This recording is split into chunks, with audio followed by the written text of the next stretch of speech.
Hello everyone, welcome to eLearnChat, where you always learn something new. And I'm joined today by my good friend and co-host, Lesley Price. She's with www.learnappeal.com.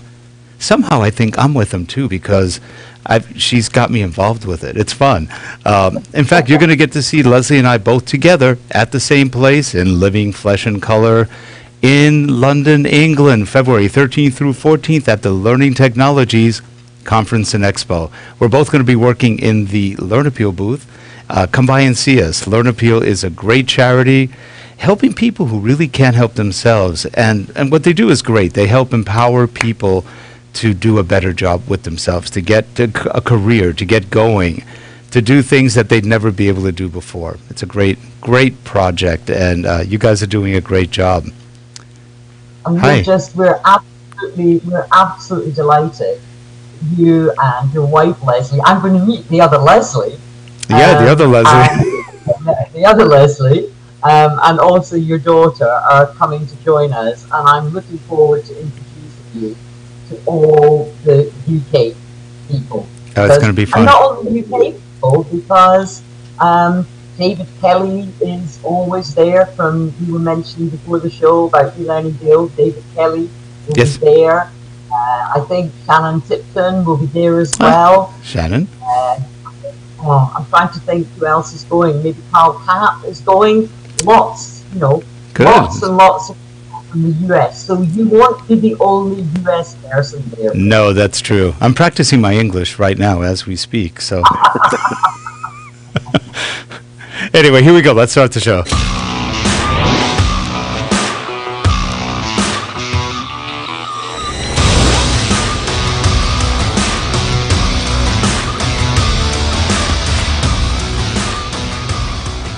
And we are back, and joining us today is Kasper Spiro. He is the CEO, founder of Easygenerator. And the man is on a roll. He's unstoppable right now. And Kasper, you keep getting awards. I think you're getting your third award, I think this week or soon. So congratulations. He's gotten awards from CLO Magazine. He's gotten, from Brandon Hall, he just got an award. And you're doing great. Well, congratulations on the product and its growth and recognition. You've been in the field, about 30 years already? And that's great. It's good to see people who've put this much time and effort into something get rewarded for the work that they do. So congratulations, Kasper. We appreciate you coming on the show, too. Well, thank you. Thank you for having me. I'm just very glad that you wanted it at a slightly earlier time. Because it suits you in the UK. Yeah. Maybe we should change the show to 10 o'clock or 11 o'clock like we're doing today. Maybe that'll help everybody. But, well, Kasper, tell us something. What have you been up to with Easygenerator? Yeah, so I think that what we are focusing on, so it's becoming more clear and clear. And in fact, what we are doing is a sort of solving an old personal frustration of mine. So as you said, I'm in the field of learning and development already for almost 30 years. Started out as a teacher and did basically everything from content management, knowledge management, e-learning, you name it, I did it in that field. And the one thing that always really annoyed me tremendously and frustrated me was how we create content. That process is so terribly slow, it's so expensive, and maybe worst of all, once you publish it, it's almost impossible to keep it up to date. Right. So I didn't like that whole thing. And with Easygenerator, that is sort of what we are right now addressing, because I think that the problem is that the whole thing that I described, the fact that it's slow, it's expensive, and you can't maintain it, is because we made a split between the people who make the e-learning, the instructional designers in the learning department, and the people who have the knowledge in the business, the subject matter experts. And they have to transfer the knowledge back and forth, and that's what makes it a painful process and an expensive process. So what our solution is very simple, is we call it employee-generated learning. Just facilitate the employees to capture the knowledge by themselves. So make them responsible for content creation and the maintenance of it. And that means that the learning department and instruction designers come into a supportive role for them. And that's what we've been doing for the past 5 years now. And with growing success, as all the awards of the last period prove, but also, well, my company is doubling every year for the last 4 years in a row. So that is not bad. That is also by itself a sign that we're doing something right. Yeah, congratulations on that. That's good growth. It's interesting it's interesting that you say that, Kasper, because I actually also started out as a teacher. I was a teacher in what we call in the UK further education, and what they call in the US community education. I don't know what they call it in in the rest of Europe, but it's for kids essentially who don't, who leave school at 16 and don't want to stay on at school. They're not particularly academic, and I started using the internet with them, and I very quickly realized I had to become a translator. So that's why I'm interested also in what you say, because I was a learning person, but I had to convince senior management in the organization, and I also had to convince the IT department, and I had to convince them all to stay up to date and also produce something that the learners would be interested in. So I now just, when people say, what do you do, Lesley, apart from being semi-retired and, being chief cook and bottle washer for Learner Field, I describe myself as a translator. And that's essentially what you just said that you're doing. Yeah. Oh, that's cool. Yes. Yeah, and we see that it's really working. So last week I spoke to a learning manager of T-Mobile who was using Easygenerator, and he told me, I'm not sure if I have the figures completely right, but it's like he creates the content is created 12 times faster, and with only 25% of the people, he has now 5 times more courses out there and learning material.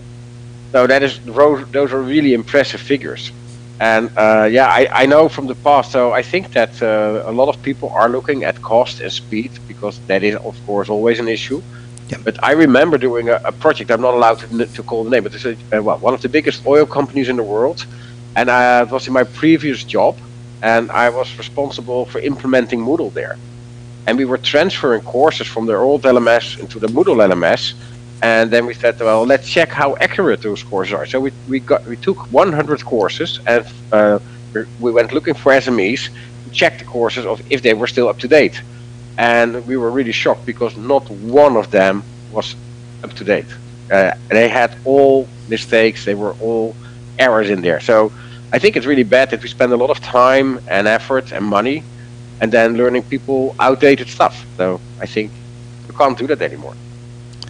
Yeah, it's a good point, because a lot of times in the LMS, once it goes in, I used to call, the LMS lost my stuff, because nobody looks at it anymore. They launch it and that's it. And then when they do a new course, they just either override it or create a new one.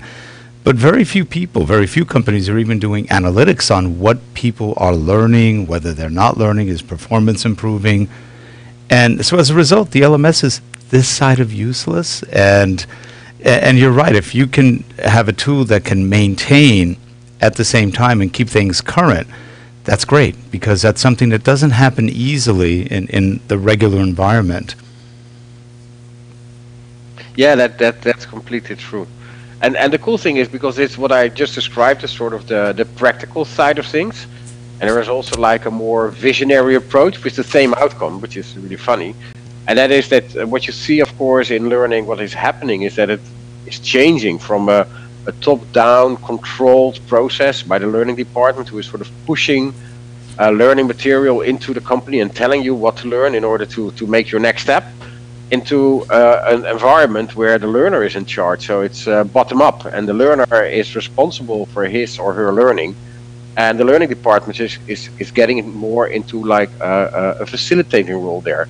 So you see that also there the learner is taking responsibility, and I think the creation of learning content and sharing your knowledge, which is basically the highest form of learning, by the way, is part of that. So the practical thing and the more visionary approach, they sort of cross and enhance each other.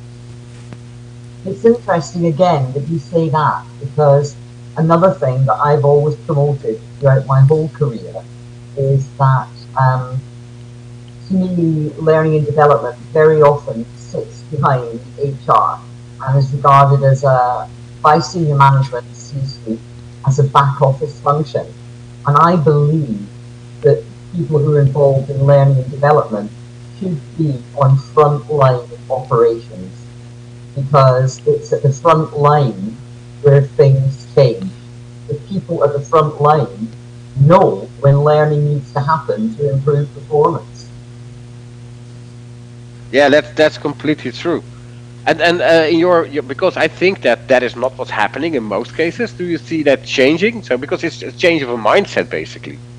Do you see that happening? And we keep trying. People like, I've got many good friends in the industry. For example, Don Taylor, who is he chairs the Learning Performance Institute. He also chairs the Learning Technologies Conference, and he so often writes blogs about how important it is for learning and development to understand they need to be at the front line. I think it is slowly changing, but I think it's a very big mindset change.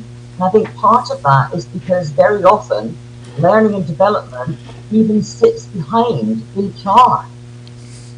So very often they don't have a seat at the top table, unfortunately. Yeah, that is true. Yeah, so I'm not sure if they really have to be at the forefront. I think they need to support that. So one example I really like is Kellogg's, for example. So I never knew that, but they have like a huge amount of brands. So they have brands like Pringles and stuff. I don't know what they have for brands, a lot. And all those brands have their own factories and they're in different countries. So we're talking to Kellogg's in America, where the headquarters is. But for example, from Pringles, it's in Poland, in Europe. And it's a separate factory. And what they did, and I really love that approach. So they have a learning manager, Thor, and he decided that he wants that the business is responsible for the learning. And he doesn't want to take that over. So he just stopped developing centralized content. So now somebody comes, and it can be any factory or brand or whatever, with a learning request to him. He says, okay, that's great, but it's your problem and I'm going to help you to solve it, but you have to do it yourself. I'm only assisting you. And the cool thing is, he tells me that the first thing that happens is something like 20% of the learning requests go away. Because people think again, because they have to solve it themselves, and they're thinking, is it really a learning problem? And maybe we just have to change the process or make things easier for people so that they don't have to follow a course on it. So that's, I think, a really cool thing, because I think it's better that we have less learning which is appropriate than too much learning, which often is the case. But that is happening. And then he just helps them solving it. And they go really far. So they don't buy, most big companies buy like an enterprise license. He didn't do that.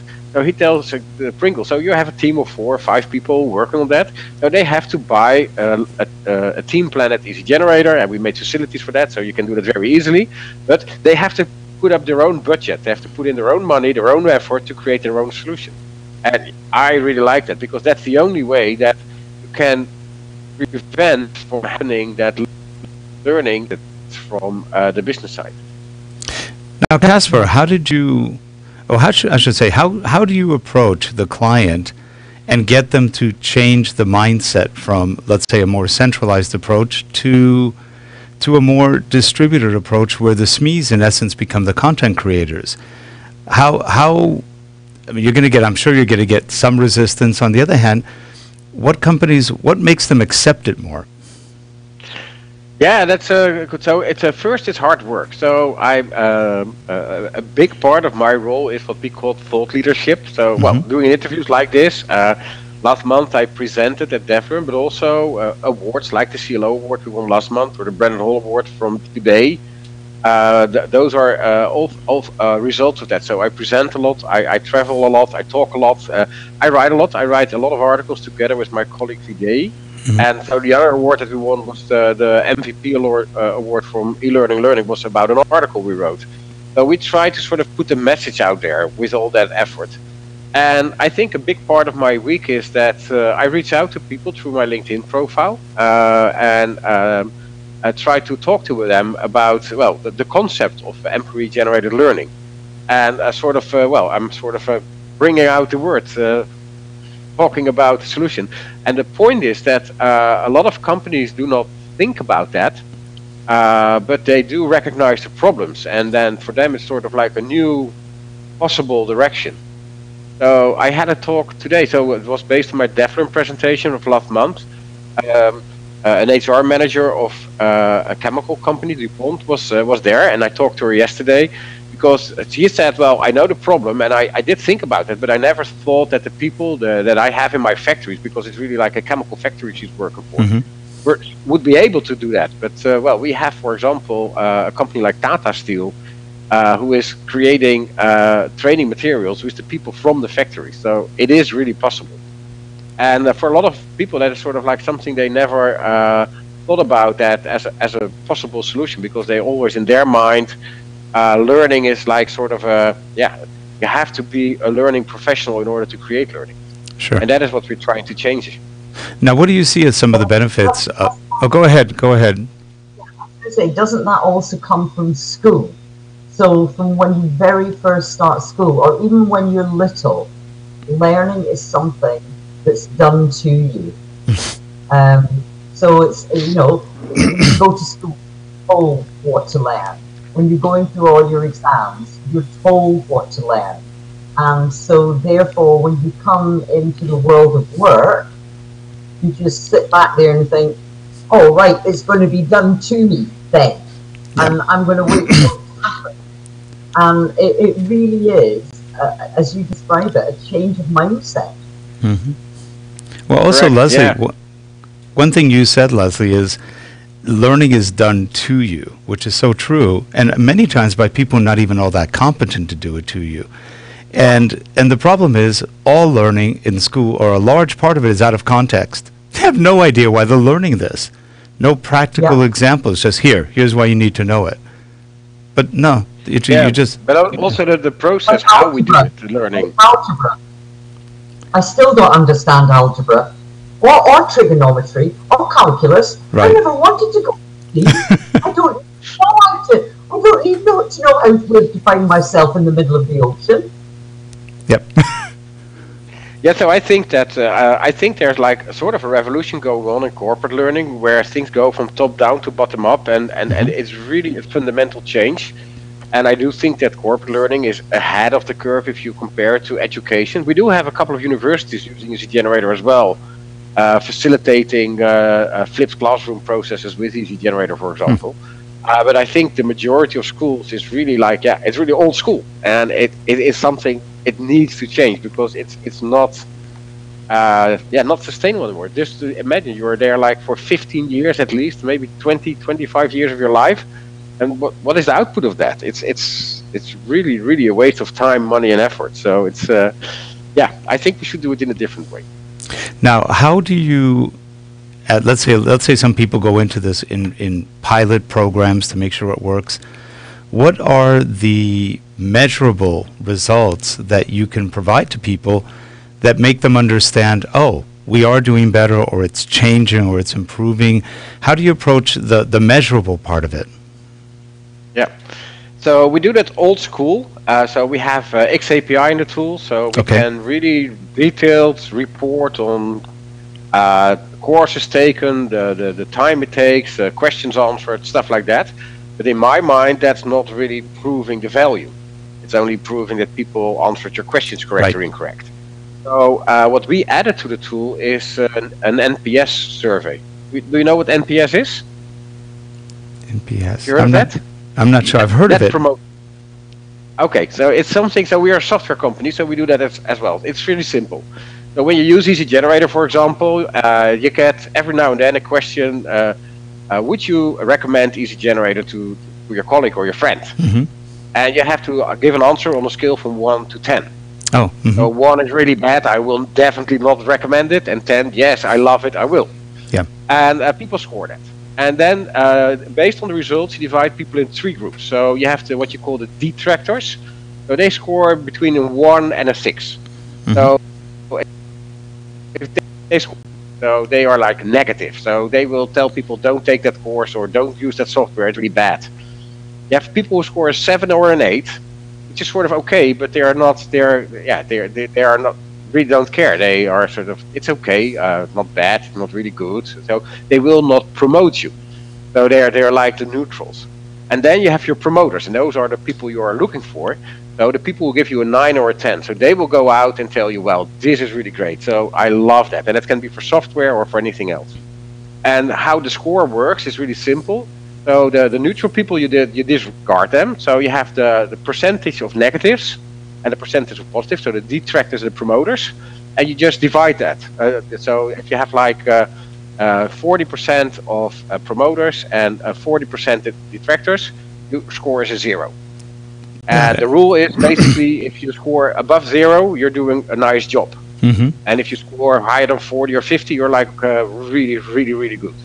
Now, the cool thing, by the way, is that Easygenerator scores a 53, which is sort of out of this world. I'm extremely proud of that. And that's not just the software, it's also the servers, customer support, everything that supports that. But you can do exactly the same for learning. So in Easygenerator, we build that into the courses. So after a course has been taken for the learner, you ask them basically, what is the value of this course? Did you like it? Would you recommend it to somebody else? And then they give you an indication what if it has value for their work. And that is really a way better measurement than results of failed or passed or whatever. So I think that we should look at more at different industries, learn from that and apply that to learning. And there are so many cool things out there that you can use for learning that I think we should start doing. And I think NPS is a great example of that. It's a different way of looking at effective learning. Now Easygenerator, what would you say the strongest, let me rephrase that. What applications is it best suited for? So basically only one, and that is the content creation, learning creation by people who are not learning specialists, so subject matter experts. That's what we do. And in order to make that work, we need 2 things. So first, it needs to be extremely simple. Because you have to be able to log in, start creating courses, and it needs to be really logical and simple. Otherwise, people just drop off.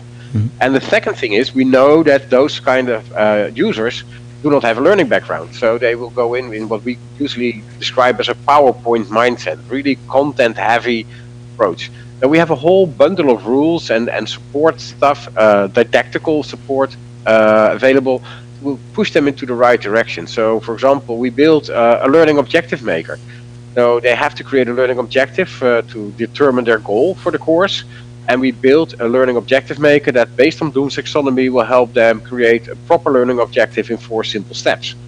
So we are trying to sort of support them as we can, as much as we can, from the didactical point of view. And I think that is really, really important as well. So I think the combination, first, easy, and the other hand, didactic support, those are the 2 main ingredients. Does that make sense? Yes. Lesley? Okay. I just worry about the people who are probably very cynical like me. So if I get, I'm directed, so if I get these surveys sent through to me, I'm one of the people that doesn't reply, or that replies right down the middle, because I think, excuse me, why do you want to know this? Give me a good reason. I need to know why you want to know. So it'd be interesting to see how many cynics like me are out there, particularly those who are involved in learning or marketing. My original background is actually in my first degree was in marketing and applied business economics. So I am a real cynic when people come to ask me questions. Yeah, but it is really interesting because if you, I hear a big echo in there suddenly. Okay, I will just talk to it. Yeah, okay. If you measure the score like that, if you score, you also will get a second question after that, and sort of asking you why you scored really low or really high, and that is already providing input. But what we also do at Easygenerator, and you can do that same with your learners, we approach everybody who is either a promoter or a detractor, so who scores really low or really high, and we engage with them. We learn from the people who are not happy with what we do in order to improve our solution, and we try that the others that really like us, that they will promote us, that they will tell other people how great we are. So, and you can do the same with learning, but we are not used to that. So learning is something you put out there, and then that's it. You don't do any marketing, basically. You don't promote it. It's something that, okay, here it is, and that's it. But what happens is that the whole learning world is changing. So people are now determining by themselves what they are learning. So if they don't know that you have a great course out there, they will not take it. So you need to start doing marketing for your learning. So I think that the real world is entering the world of learning. Tell me about Sorry? it, because I said tell me about it, because that's another thing I have promoted throughout my whole time since I started working in learning. And I suppose it's because my background is in marketing. I really believe that you have to promote the benefits of something. I wouldn't necessarily say sell it, but promote the benefits of it. You know, you come in, awareness, interest, action, desire, which is something we talked about a couple of weeks ago on eLearnChat. And I think it's a real part of marketing, and I think that is so important. And you seem to be doing that with Easygenerator, this awareness, interest, action, desire. Yes, correct. Yeah. Yeah, and I think it's only the start of a bigger change. So I'm sort of disappointed in the speed of change of our industry, because when XAPI was announced, my first reaction was that I thought that would something be that would really rock our world. So that it would really individualize learning. So what I thought that would happen, and maybe it will happen in a couple of years, is that I, as a learner, would use XAPI to set my own goals and to track and trace my own learning experiences. For example, now have a conversation, I learned stuff about that, so I can sort of keep track of that. And those is my information, and that is my development. And if I leave my company, I take it with me, and it's my personal data. And if the company wants to know if I achieved something or if I did something, I will select the content, the information from my XAPI database, and provide that if I want to company. But I'm the owner of the data. So I thought when I first found out about Project Tin Can that it would go in that direction, that it would completely sort of rock our world from top down to bottom up. And I think XAPI has that ability, but we don't use it as that. And first, we hardly use it at all, because I think it's still being blocked by the LMSs. Yep. Well, Kasper, think of it this way. This will make it all very clear. Most companies still use SCORM 2002 or 1.2, and SCORM 2004 is still used heavily. And what year are we in? Nothing's changing. It's changing very, very, very slowly. And we've seen a decline in our clients, for example, and others, that 15 years ago they did more analytics than they do now on the training data. It's almost like they don't care. The companies are like, I don't know, doesn't mean anything to me. And that's a shame. It's really a shame that we're so far behind on SCORM, where we have the XAPI, but nobody's using it, or very few are using it. It's interesting. You're right. It's not an industry that's moving very quickly, and in very many ways. And we have a lot of buzzwords, but the buzzwords come and go. And it's sort of a shame to see that, but that's kind of the state of what we're in. And part of the problem with that is, and we're going to be doing some management consulting tips on this in a new show pretty soon, is that most learning departments, learning and development departments, T&D, L&D, they have no idea what they are. They think they're a cost center. They're not. If they do it right, they're a profit center, but they don't think that way. So we have a marketing presence that's incorrect. And so when you start with the wrong presence right up front, it just snowballs into more erroneous thinking. And we wind up in very old technology, in very old ways of looking at things, in very little movement forward. So that's why I'm glad you're doing what you're doing to kick the ball forward a little bit, so at least it's moving, and that's a good thing for everybody. And like you said, it takes a while for things to get out there. Look at SCORM, or 18, 16, 17 years, and we haven't really moved that far. Theoretically, we have, but not practically. And the stupid thing is that I really believe that we now have all the technology that you need. You can do everything. So for example, I'm sitting in my home, and my home is in the south of the Netherlands. It's in the middle of a forest, so it's like the next house is like hundreds of meters away, which is really special here. But I have a fiber optic cable connection, so I have like nice. 1,000 megabits per second internet. So I live in the middle of nowhere, but I am I'm doing a show with you, sitting in America, and with Lesley in the UK, and it's not a problem. I really believe technique is no longer an obstacle. It is really our mindset that is holding us back. And that's it. It's just time to move ahead. And Kasper, just so you know, don't get me started on that one, Kasper. Because do you know that 52% of the population of the world don't actually have the internet, and all you've got to do is watch the news in the UK tonight. Headline news in the UK: O2, one of the UK's biggest providers, has been offline most of the day, and it has affected 25 million people who haven't been able to use the internet or sometimes even make phone calls. Think how much you'll be able to get done now. Yeah, it's, but 20, for one company to have an issue, and it knocks out 25 million people. That's, a third of the population of the UK. Look what happened when YouTube went down for 4 hours about a month or two ago. Everybody just sat there going, what do we do? You can now be productive. Anyway. Kasper, this is fun. This is a good conversation. And I'm glad you're broaching that subject. You're becoming the evangelist of trying to look at something a little bit differently. And being that you have such good bandwidth, we just booked our flights. We will be at your home in about a week, and you have to get rid of us. So, you're more than welcome. I have plenty of room. My kids moved out, so... yeah, so did mine. I have room to spare. Anyway, well, we appreciate you coming on today.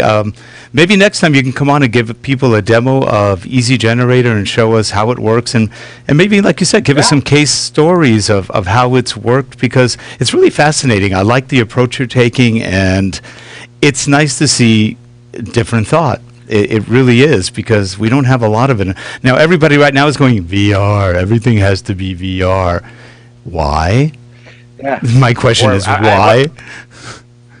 So we are, as you mentioned it before, but we are a buzzword industry. So I really, the new buzzword at DevRun was LXP, Learning Experience Platform. Yes. Sort of like a social learning platform, less formal than LMS. And I was walking the expo, and there were like maybe 20 or 30 companies there that were there last year. And then they were just an LMS or a social learning platform or whatever. And now they were all LXP. So it's like, but nothing changed. It's like old wine or new wine. Yeah, old wine and new bags. It is. Yeah. Next year it'll be SEX. That'll be their next one. Yeah. Yeah. Did you already decide what that stands for? Yeah, Superior Educational Performance. Okay. Well, actually, the X was wrong. Superior Educational Excellence. There you go. Superior Educational Excellence. There you go. With the X. Yeah. And I think that's the only thing that happened from XAPI, that the X is now in LXP. That's right. I was really surprised. For example, a tool like the Grid, which is moving in the right direction because it's looking at skill gaps, it's looking at personal development and how you can bridge those gaps. I really like that approach. You see a lot of companies buying it next to their LMS. Yeah. It doesn't support XAPI. They have their own methods. That's right. Why? I don't get it. So. No. Well, if you manage to come to learning technologies, I shall introduce you to Fiona Letney. And Fiona Letney is, she works for Fosway Group now. And she I know her. There, you know Fiona. And Fiona's was certainly involved in XAPI from the very, very early days. And she has a lot to say about it. Fiona's a very good friend of mine. I'll introduce you to Fiona. She was on Learning TV, right? I think I saw her on the interview. On Learning Now TV. Yeah, Learning Now TV. She was on there, I think. Yeah. She was interesting. I think I spoke to her a couple of times because we're in the Fosway grid that they create about authoring. Yeah. Which, by the way, is really interesting. It's a sign of change. They withdrew that this year because they're thinking that Easygenerator was in the same category as like the old school tools like Articulate and Lectora, which are tools for professional eLearn developers. They're now sort of thinking, how do we divide that into the new category? So that's really cool. I'm really curious what they will come up with. But it's a promise. I will be in London on the Learning Technology, and then we'll meet face to face. We can drink a cup of coffee together. That sounds wonderful. Yeah. Well, good. Well, Kasper, again, congratulations on all the success and what you're doing. Keep in touch, and next time, let's have you come out. Maybe we'll schedule something soon with you to come out and show us how it works. And also, if people want to get, I believe you have a free trial. I think, if I recall correctly. Yes. Yes. So, can you show the website real quick? Yeah, it's in the bottom. So here we go. So here's the website, so they can go and get a free trial. And if they want to contact you, just go to the website. Yeah, so if you start a trial, we have, so you see on the bottom, we have intercom built into the website, but also in the tool, so you can chat with our support department, and they are there to help you out. And we have individual licenses, we have licenses for teams and for companies. So you see our support group. That's great. Yeah. Well, Kasper, again, a pleasure having you on. Lesley, as always, we will see you next week. And for all you people watching in the chat room, please subscribe, give us your feedback. And down below, you'll have notes to how to get to Kasper's site for Easygenerator, as well as Learn Appeal for Lesley. So we'll see you next week. Have a good one, everyone. Thanks. Okay, thanks. Bye.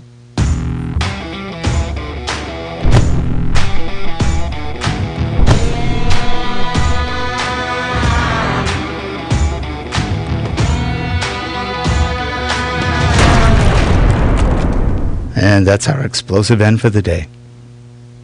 That's a big bang you've got.